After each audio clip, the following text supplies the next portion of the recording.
All right, everybody. Thanks so much for coming today for this lunchtime webinar. So today we'll be talking about the Ohio Beginning Farmer Tax Credit Program. This webinar is presented by the Ohio Ecological Food and Farm Association. You might know us as OEFFA. So it's presented by our policy program and the Ohio Department of Agriculture's Office of Farmland Preservation. So we'll go ahead and start off with some introductions. It's nice to see a lot of folks that I know here. My name is Lauren Hirtle. I'm a grassroots policy organizer, specializing in Ohio state policy with our policy program at OEFFA. I'm super happy to be here with all of you today. I'll get us started with the presentation after Amalie and Sarah introduce themselves. Thanks so much, Lauren. I'm Amalie Lipstreu. I'm the Policy Program Director here at OEFFA, and we're really excited to have Sarah Huffman, who's the Executive Director of the Office of Farmland Preservation at the Ohio Department of Agriculture, with us today to talk about this wonderful new program. So Sarah, I'll turn it over to you. Yeah, thank you, everyone. Thanks, Amalie and Lauren, for inviting me here today. As Amalie said, I am the Executive Director of the Office of Farmland Preservation. I've been with ODA for just over 4 years, and when this legislation was passed creating this program, it's something that came into my office to build, and so we're really excited to have it here. I'll say on a personal level, we recently transitioned our farm to a beginning farmer, not in Ohio. So it's been really interesting to see this on the policy side and build this program and see what's possible. So excited to have you all here and learn more about it. Thanks, Sarah and Amalie. Hey, Nicole, would you be able to share that poll that we just put together? We were just curious who is here with us in the webinar today. And, if you're a beginning farmer or if you're an asset holder, we'd love to know who's here. So if you could just complete that, that would be great.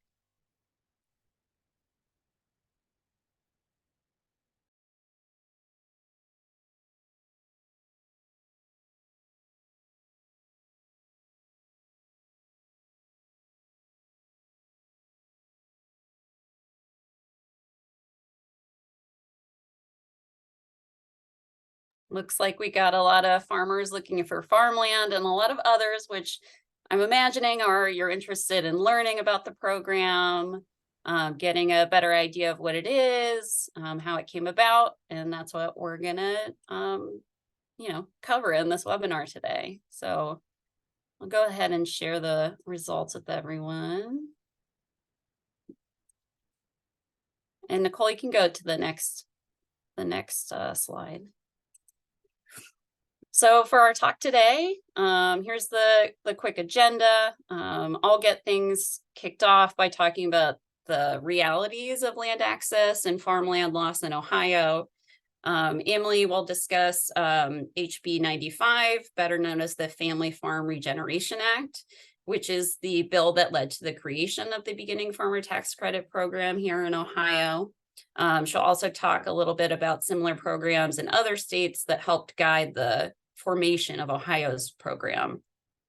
Sarah will talk about the tax credit program itself, how to utilize it, share some challenges and successes so far, and hopes for the program moving forward.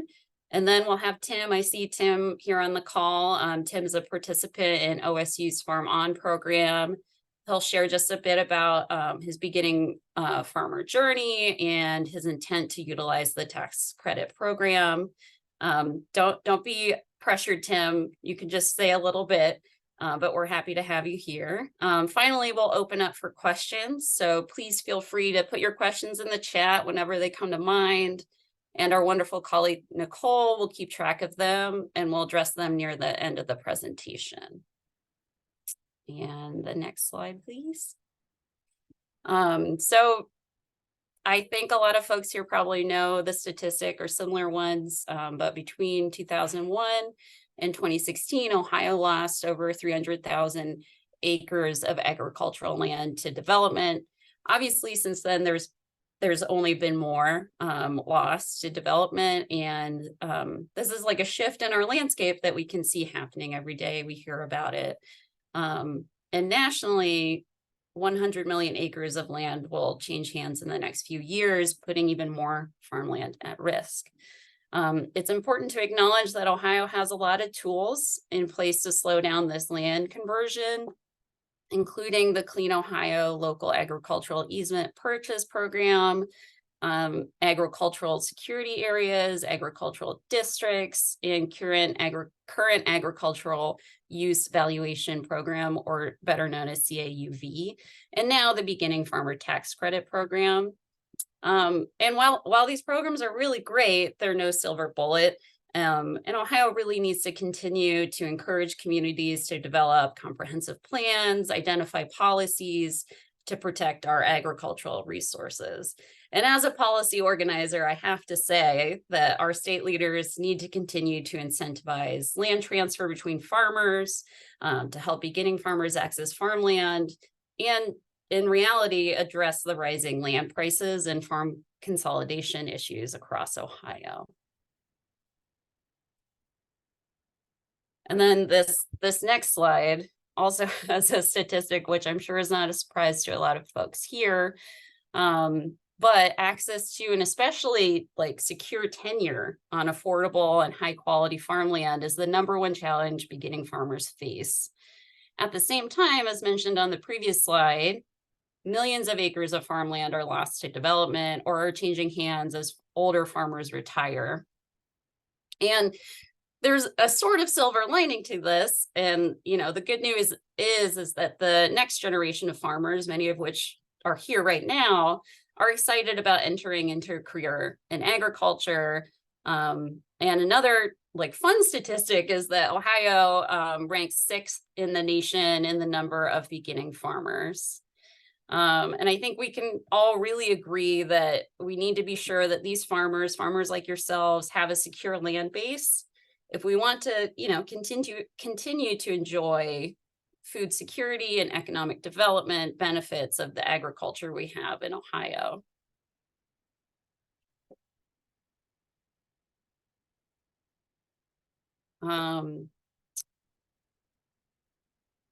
And so this is just kind of talking about the cost of buying or leasing land, and how in reality for a beginning farmer, that's just part of the many challenges that beginning farmers face as they're looking to start a career in farming, and that puts farming out of reach for a lot of people. We know that secure land tenure ensures that farmers are able to invest in their communities, be a major part of their communities, really have a sense of place there. And that tenure really allows them to invest in practices and management systems that are, important to them, sustainable. It would provide resilience for themselves and their community.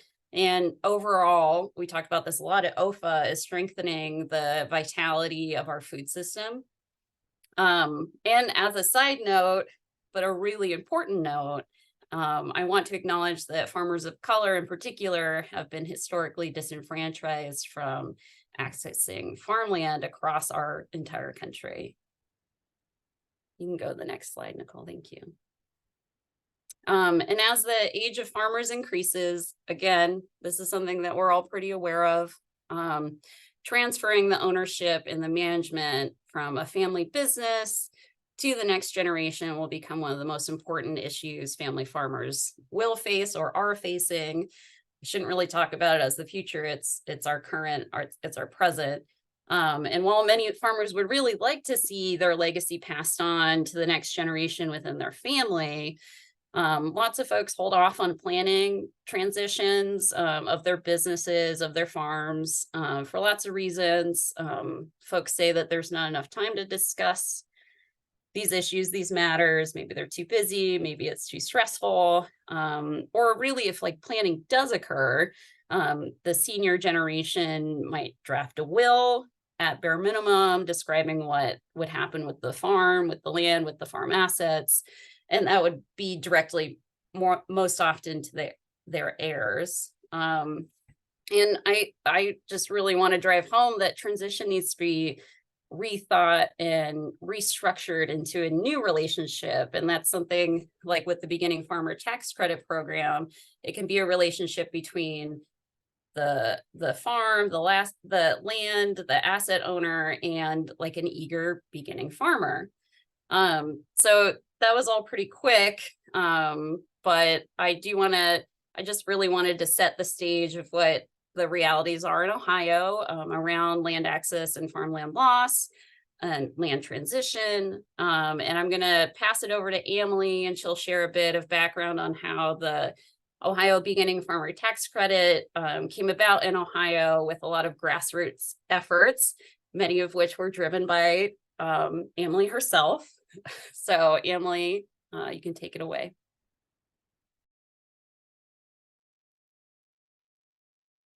Thanks so much, Lauren. It is good just to take a minute and acknowledge that, we all know about the gaps that we have. We're all very aware of the problems that are out there, and that these problems aren't going to solve themselves, right? I mean, there are wonderful things that we can do as a community. There are creative things that land trusts are doing. There are creative things that community groups are doing. But if we want to really comprehensively address the issue of land loss, it frequently is going to involve some changes in state and federal policy. Because we've been keenly aware of this issue, probably about 4 or 5 years ago now, OEFFA started meeting with members of the Ohio legislature to talk about this issue. And we were inspired by our neighbors in Minnesota who had recently passed a tax credit program to promote land transition, and wanted to see if we could get something similar off the ground in Ohio. So we worked with a number of state legislators. We reached out to the Ohio Farm Bureau Federation. Support for beginning farmers is one of the things that we both agree on supporting and moving forward. And Farm Bureau did a great job of kind of marshaling the support of the commodity groups for this bill. We brought a lot of beginning farmers to the State House. Really just important to acknowledge people like Kate Hodges, Dean McIlvaine, and others who provided, Jason, a number who provided really important testimony from a beginning farmer perspective about the challenges that they were facing in accessing farmland. So we're really excited that this bill got signed into law. I will say that we were hoping to get some additional provisions in the bill that would increase the incentives for landowners who transition their land to BIPOC producers, but unfortunately that didn't make it in. But I think even though this program may have a little bit of a slow start, I think it will take off, and we won't have any problem using the funding that we've been given to help offset the cost of these tax incentives and better connect beginning farmers to existing landowners. If you want to go ahead to the next one, Nicole. Thank you. This is just an acknowledgement of some of the other states that have these beginning farmer tax credit programs out there. As I said, we really look to Minnesota. We have some partner organizations that were pretty instrumental in getting their bill passed. But I wanted to share just a few statistics from a community, it's a group of practitioners who are working on land access policy. And they did a survey of all of these state tax credit programs and found that most of the landowners said they sold or leased their land because of the tax credit program. But they were going to be focused on beginning farmers, regardless of whether the tax credit program existed or not. A lot of the beginning farmers said they would have leased or purchased without the tax credit, but they would have had to compromise more if it wasn't for that beginning farmer tax credit program being in place. And then finally, many of the beginning farmers and the existing landowners really said that, they may have even had relationships before they actually started the tax credit program. About 43% of them did, but 57% of them found new partners through these programs. And I think that's just a really important point. Sometimes it's hard to know where to start.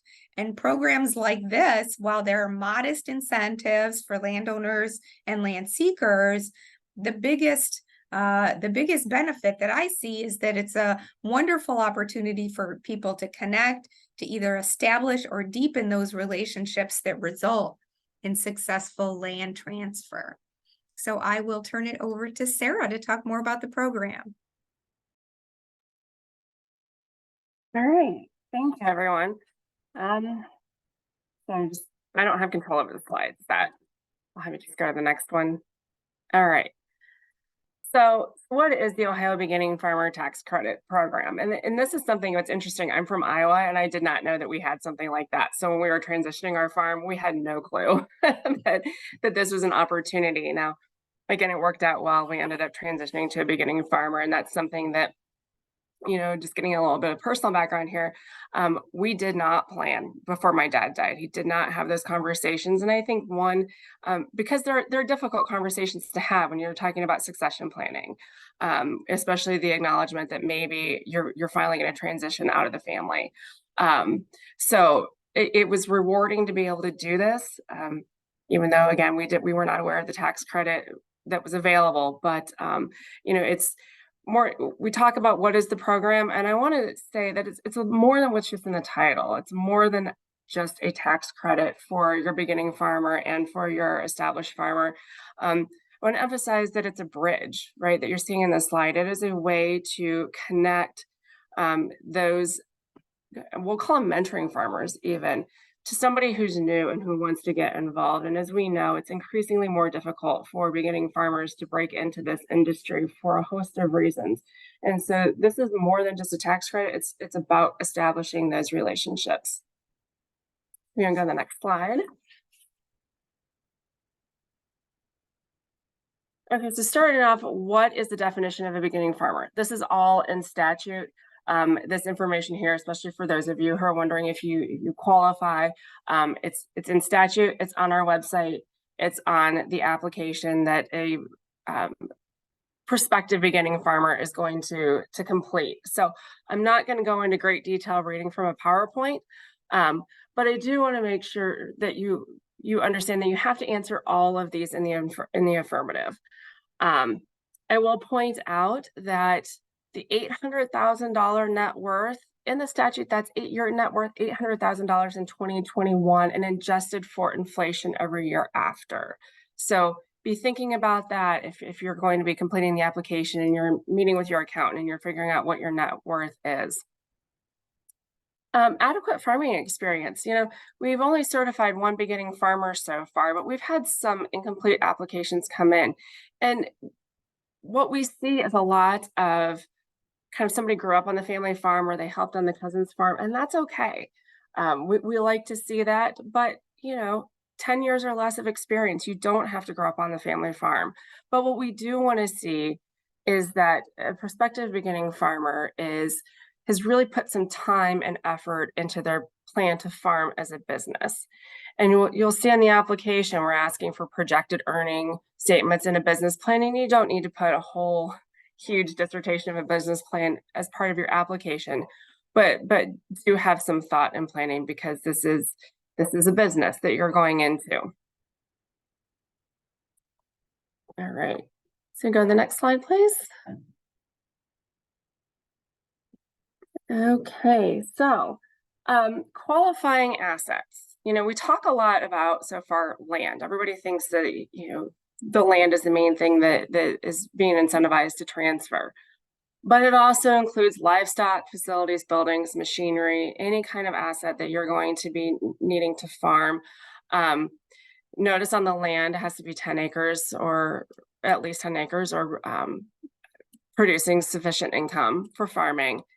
But I will point out that, sorry, I just got sidetracked by the question. This is not designed to incentivize equipment dealers and those who sell equipment or assets as a business, right? It's meant to promote the succession planning from one generation to the next. Okay, go on to the next slide. All right, so what's the benefit for the asset owners? An asset owner can receive a state income tax credit when they sell or rent. You don't have to sell right away. Your assets, machinery, building, land, anything to a certified beginning farmer. Go to the next slide. And that credit is 3.99% of the following. It's the sale of the asset, the amount of that transaction. Sorry, I'm getting ahead. Okay. In the case of a rental, it's the gross rental income during the first 3 years of the rental agreement, or also the first 3 years of a share rent agreement. I do want to point out too that on the asset transfer tax credit, if the credit exceeds your tax liability, it can be carried forward up to 7 years. So in all of these, make sure that you're communicating with your accountant if your credit's going to exceed that. If for the beginning farmer tax credit, the credit to the beginning farmer is going to be the cost of a financial management program that you're required to take. And we'll get into that here in a couple more slides. And for that individual, the credit is the cost of the financial management program. All right. So next slide, please. All right. So for your existing farmers, you're thinking about succession planning, why transfer your assets to a beginning farmer? It's because the goal of this program is to give beginning farmers the tools to establish a viable farming operation. And for many established farmers, they aren't just transferring assets. And this, I'm going to put a little bit of an emotional spin on this, especially for the potential of certified beginning farmers out there. Understand that farming is not just a business. You don't turn in your 2 weeks and hand in your keys at the end. For many farmers who are thinking about transitioning, especially when we're talking about land, it's their way of life. It's where they've raised their families, and maybe they've raised their families for multiple generations. And so I would implore beginning farmers who are thinking about this and who might be saying, well, if it's just a credit for the cost of a program, why do this? Because you are giving that farmer, that existing farmer, the peace of mind of that you're going to care for their farm and what they've raised their family on for generations to come, and to continue it as a viable business. And it gives those families that peace of mind. All right, so next slide. For your asset owners, how do you apply? We have not issued a tax credit for an asset transaction yet. So this is all academic we have right here. There's an application on our website, ODA's website, where you will put the name of the certified beginning farmer, because remember, for the asset credit, the transfer has to be to a certified beginning farmer, and a beginning farmer that's been certified by ODA. They've completed all their requirements, they meet the expectations, and they have been certified. So that's how you get to qualify. You'll have to include that information on your application, as well as information about the transaction itself. We ask that you include information such as if there's a bill of sale, any kind of agreement that's going to demonstrate the amount of the transaction that we can then calculate the credit from. And then submit that application, all attachments to ODA. It's very easy. We try to make this quick and painless. And then once approved, we will issue a tax credit certificate to you, as well as communicating with the Department of Tax about the credit. All right, next slide. I'm scrolling forward on the slides I have up on my computer. All right, so what's the benefit for the beginning farmer? Beginning farmers receive a tax credit for participating in a qualified financial management course. However, you don't receive a tax credit for anything else. But I want to emphasize on this the importance of the financial management program. ODA worked closely with the Farm Bureau and with Ohio State as a land-grant university to put together criteria for what would be a qualifying financial management program. And so in doing so, designed this to be, these are financial management programs that are designed for farmers to give you the tools that are necessary to really build a strong farming business base. The other thing that does, that means you can confidently go to an existing farmer and say, I have the business plan, I have the business acumen, I have taken this course to help me be a good steward of your farm as I take it forward into the next generation. Again, this, in addition to that, it's more than the tax credits, the ability to, I like what Lauren said, the opportunity to build the trust, right? And to build the connection so that maybe any farmer who's thinking about transitioning is going to look at you as the certified beginning farmer as the best option to transition to. And hopefully in some cases too, with that 3.99% tax credit that's available, they might be willing to negotiate those prices down for you. All right, so next slide, please. So how to apply. The application again is on our website. As I mentioned, all of these criteria that have to meet, it's all in the application. So don't feel like you have to remember it today. Just make sure you check yes. Also, you'll include information about the financial management program that you completed. One of the things that we're seeing is some of these applications are coming in incomplete. A lot of people are saying, no, they have not completed a financial management program. You have to do that. And so part of the application is including information about the program that you took, the contact for that program, as well as the cost. You'll also, again, as I mentioned earlier, provide some information about how your experience in farming thus far, that 10 years of, less than 10 years, what have you been doing? Any other information you might have about trainings that you're taking to again, build a viable farming business. You'll submit that to ODA along with any attachments. Again, we don't need a huge business plan, but we do want to see some thought put into this. And then if we have any questions, we reach out directly to you. We'll try to get those resolved and then issue a tax credit certificate if you have been approved as a certified beginning farmer. And if you've been denied, you'll also hear from us about what might be missing or why you don't qualify. And all of that can be submitted to us via email. All right, so the next slide, please. What we have here is a list of the approved financial management programs. This is all on our website as well as the contact information.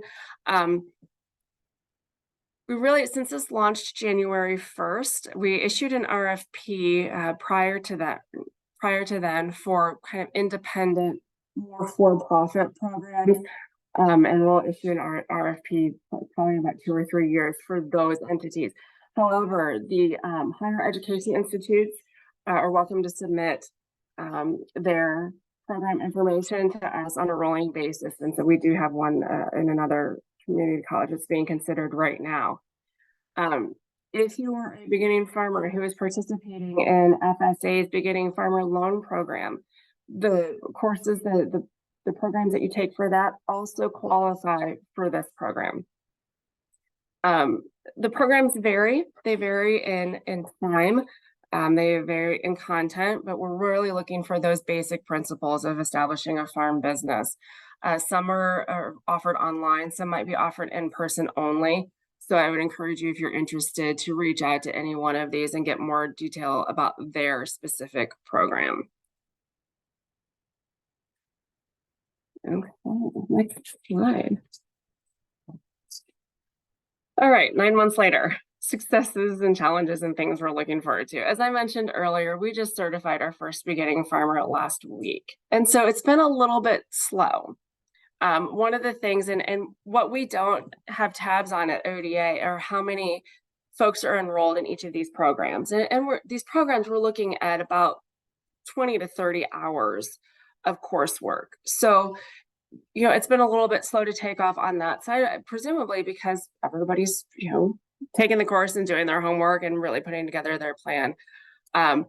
One of the things that we hear from beginning farmers or interested beginning farmers when they call ODA and they're asking about this tax credit, we explain the tax credit available to them is the cost of a financial management program.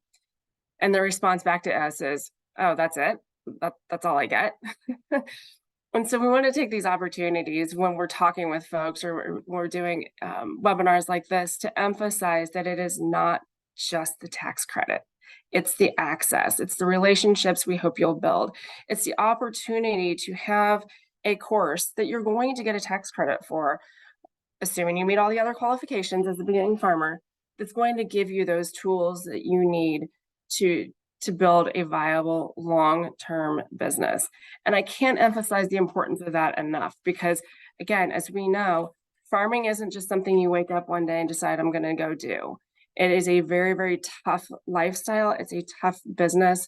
Growing up, my parents had other jobs because it's difficult to make a full-time living. And so you need to have that business foundation there to make it viable, but also, again, give the transitioning farmer that peace of mind that when they transfer their land, when they transfer their home to you, that you can make a go of it.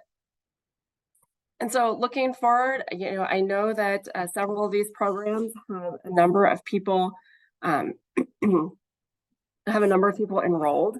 And so we're hoping that in the next few months, we're going to see a lot more certified beginning farmers come online. And then from there, some successful transaction stories that we can talk about and have as examples of how both a landowner and a beginning farmer were able to benefit from this. All right. The next slide. Thanks, Sarah. Welcome. Tim, it's your time to shine. Tim McCormick is here. He's a beginning farmer and he's a participant in the OSU Farm On program, which is one of those approved financial management programs that Sarah mentioned. And he's here very kindly to share his experiences with us as a beginning farmer, utilizing that program and why he plans to utilize the beginning farmer tax credit program once he completes that program, the Farm On program. Can you hear me, Lauren? Yep. Okay. So a couple of the questions you'd asked, things to touch on. The reason I started looking at the beginning farmer tax program was I was looking for an edge up on some of the larger growers in the area.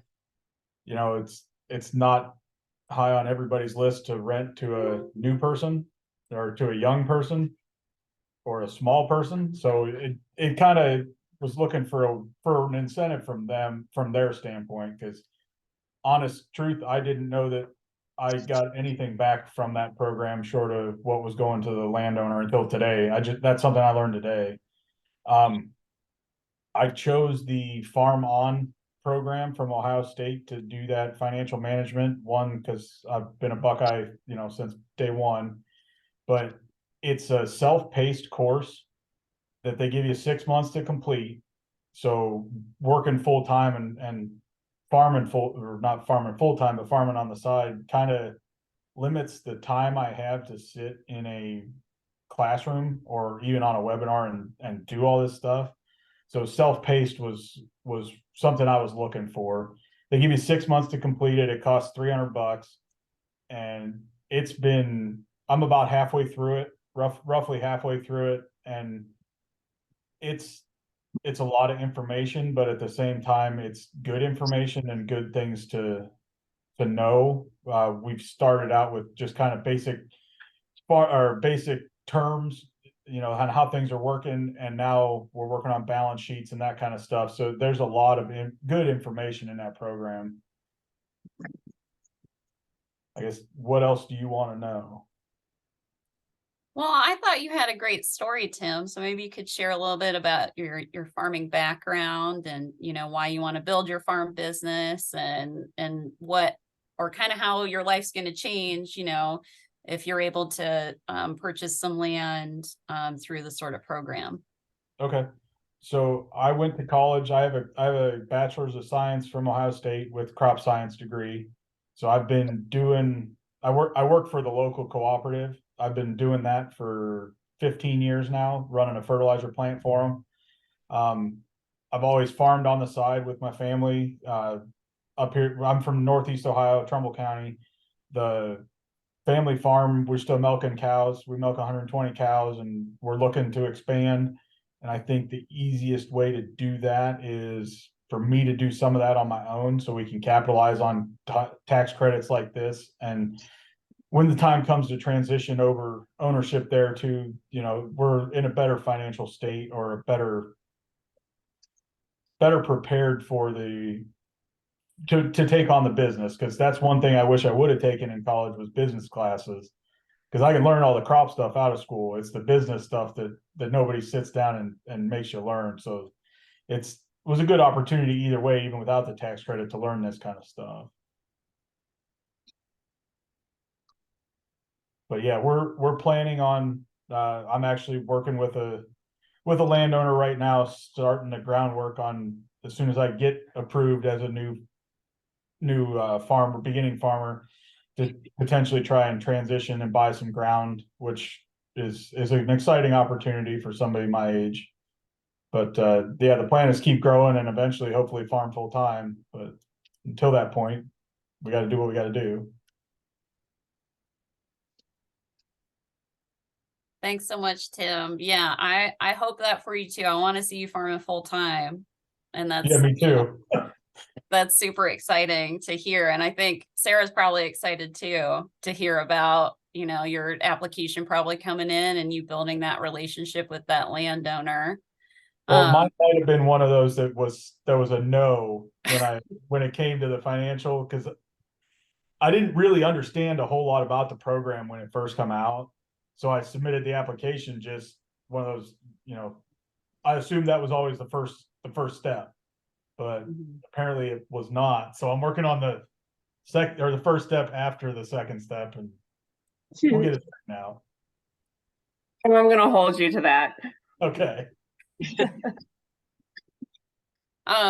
Sharon, did you have a question? No. Okay.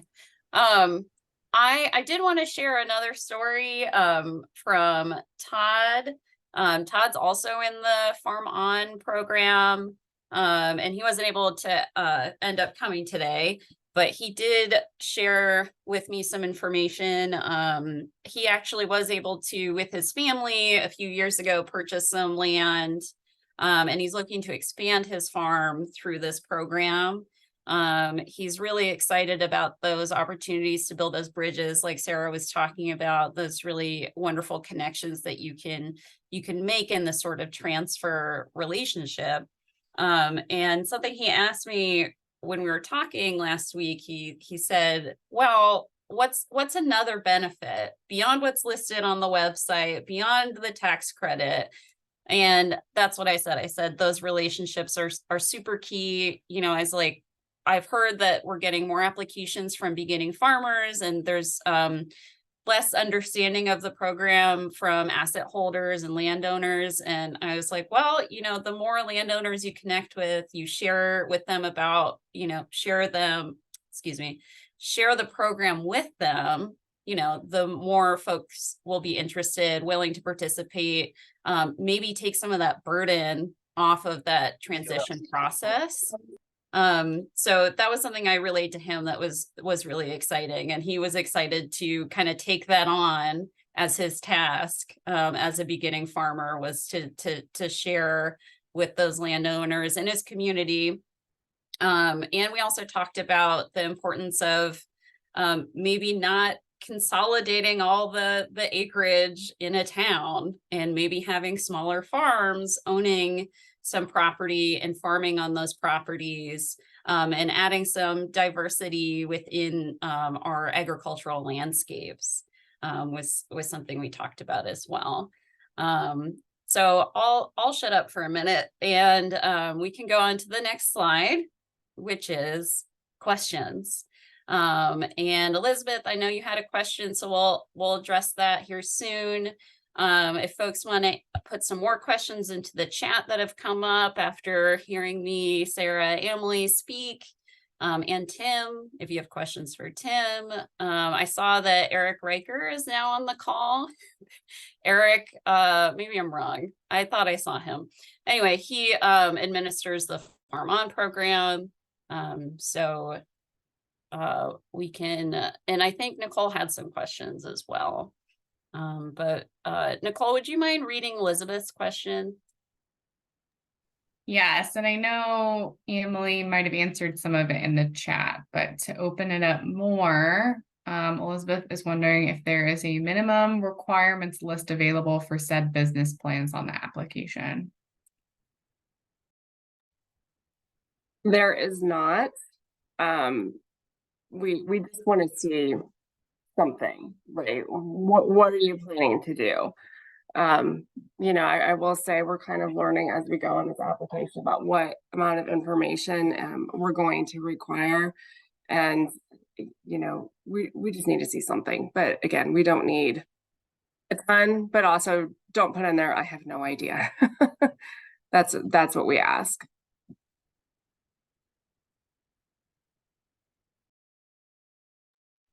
And I'll read out the one here from Heather. Does the land have to be currently used for farming?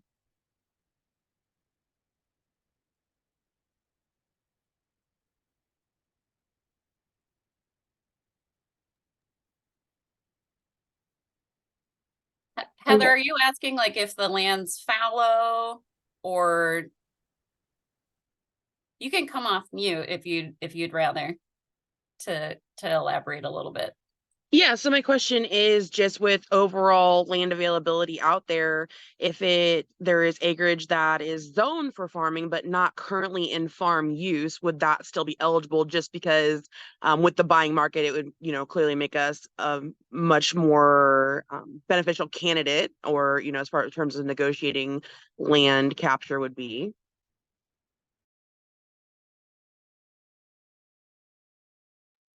That I can expand upon that question too, Heather. So like if, say, you found a tract of land that was fallow that could be used for ag production, and is under, like, say 10 acres, which is the limit, right, Sarah?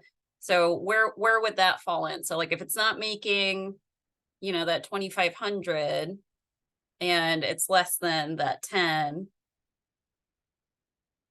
maybe something that's not come up yet. Probably not going to qualify. And I'm going back to the slide on qualifying assets that says in order for land to qualify as an agricultural asset, it must total at least 10 acres or produce an average annual income of at least $2,500 from farming. And that's right. because, so if it is 10 acres, then that would supersede the needing to be currently farmed, correct? I mean, it would still have to be considered an agricultural asset for the landowner who's considering transferring it.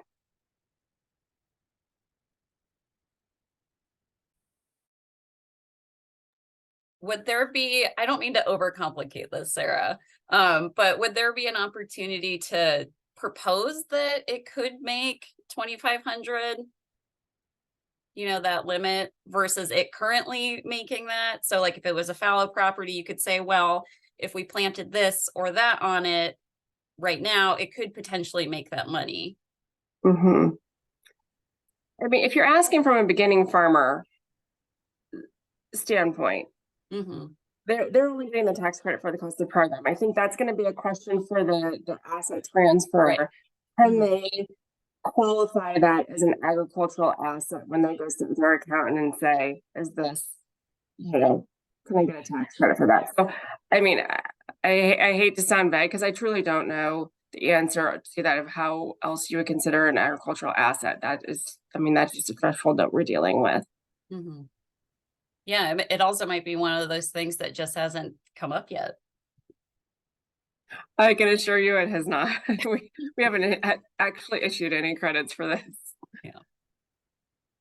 Heather, did that answer your question? Yeah, that's fine. Thanks. Thanks. Nicole, would you mind reading out loud some other ones? Yes, we have several coming in. The first one's from Deborah. Are there deadlines for filing of the applications on a yearly basis, or are they rolling deadlines? So the tax credit is going to be for the year of the transaction that's taken. We ask that you try to get those in by October 1st, just anticipating that there could be a glut of applications coming in at the end of the year that we need time to process. But we do anticipate some flexibility built within that, especially, if transactions aren't taking place until, the end of the year. But again, that the credit's going to be for the year of the sale, or the year that the program is taken, but the year that triggers what the credit's based on.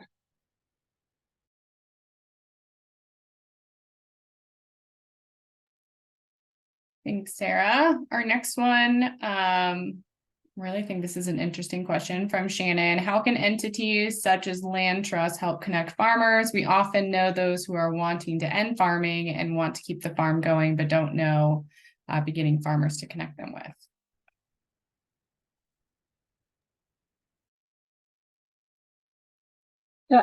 That's a good question. I would say, work with your local organizations. At some point we will have a list of certified beginning farmers, and we can talk about how we can best utilize that when we have a list, to try to make those connections. I think, Lauren, didn't you tell me also you have some kind of a land link connection? So we're certainly open to any suggestions about how we can connect people once we have an established base.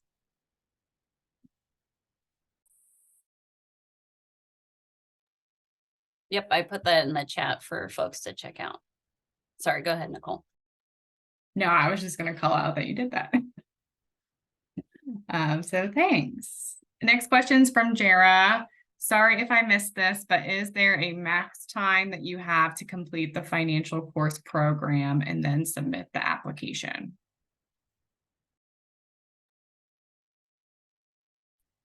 Might defer to Eric a little bit on this, because various institutes might have their own timeline for completing the course. And then for us, just making sure that you submit your completed compliant application to us as soon as possible, so that we can get that tax credit issued for that relevant tax year.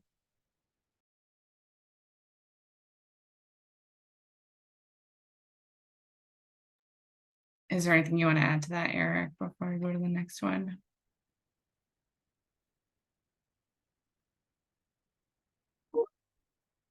Eric might be multitasking too. The last question I'm seeing here so far is from Sharon. We have a 3 to 4 acre property with a house and barn we wish to rent to an aspiring farmer. I now understand we cannot qualify being it is less than 10 acres. What do you recommend we do?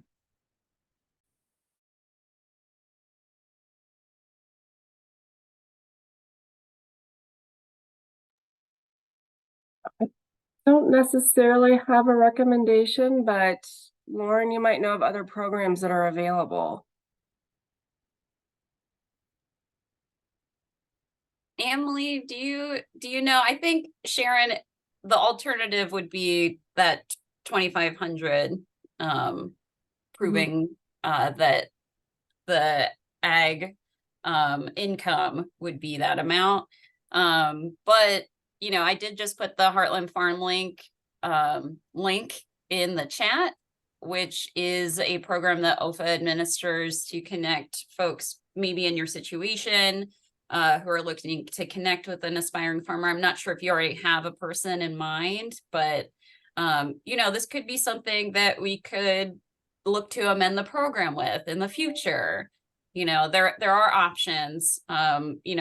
Like Sarah mentioned, there are things to look forward to, things to change. There are challenges, and this might just be one of them. Like that, for yourself, this might not be particularly applicable to your situation.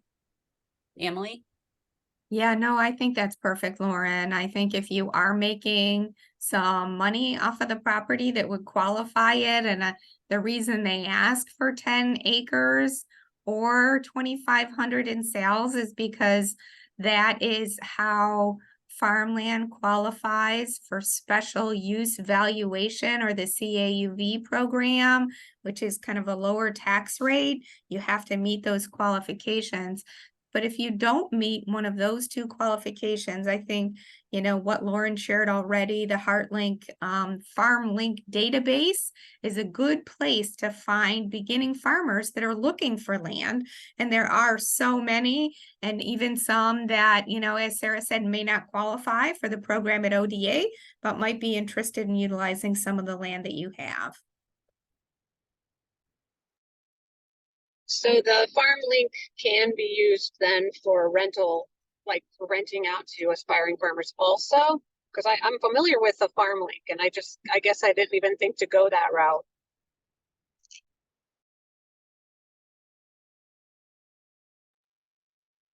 Go ahead, Lauren.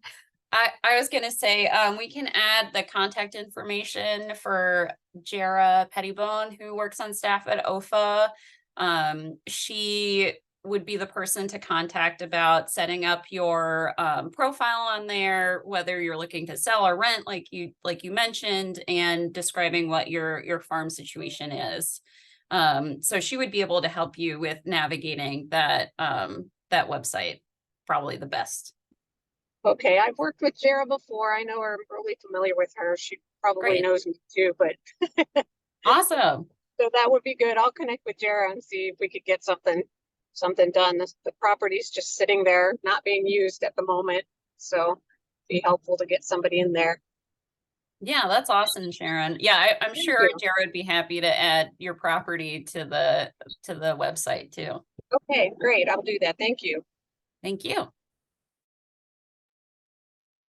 And I'll read out this one last question before we close with sharing some contact information. From Deborah, can a landowner qualify for the tax credit for a farming year? For instance, for example, in 2024, if they agree to cash rent their land to a farmer who is in the process of completing the new farmer certification course, but it is not completed until sometime into 2024. That's a great question. And the answer is yes. This actually came up because we had, I mean, you know, we were thinking initially in the program very linearly. You know, you become certified as a beginning farmer, you complete your program, you get certified, and then you go out and do a transaction. And we all know that life happens and that seldom goes that order. And so we did have an instance where they needed to close the transaction, but this prospective beginning farmer couldn't even begin the course yet. And so that's when we realized we need to tailor that a little bit more. And so if the transaction and the certification, the completion of the course and certification happen in the same year, then yes, they can. Now, I will say this, and there's kind of a cautionary tale here, that there could be a circumstance where a landowner might be compelled to broker that deal. Just make sure that beginning farmer does in fact go ahead and complete the course and become certified, and that they otherwise qualify to be a certified beginning farmer. Because, you know, if they kind of welch on that or wouldn't otherwise qualify, then, you know, that transaction is not going to be eligible for a tax credit. So that's where trust comes in.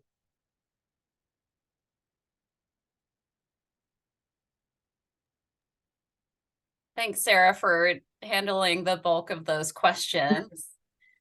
I just wanted to let everybody know that we will be sending out this recording to everybody who registered. I believe it also might be able to be shared amongst people who didn't register. I'll check with Milo on that. But here's our contact information: myself, Amalie, and Sarah. Big thanks to everybody for being here today, spending the past hour with us. Feel free to reach out to us with any questions. Sarah, Amalie, any additional closing remarks other than have a great day? I just want to thank everybody for the great questions. Yeah, These were those were great great. questions, and know that we are kind of dealing with situations as they arise, and we might not have answers yet, but we have a great policy team with the stakeholders that we're working on this as we figure out the direction of this. But you know, we just encourage people to get out there and take the program and utilize it. Thank you, Sarah. Yeah, thanks so much for being here, Sarah. Thanks, everybody. Thanks, Nicole, for all your help.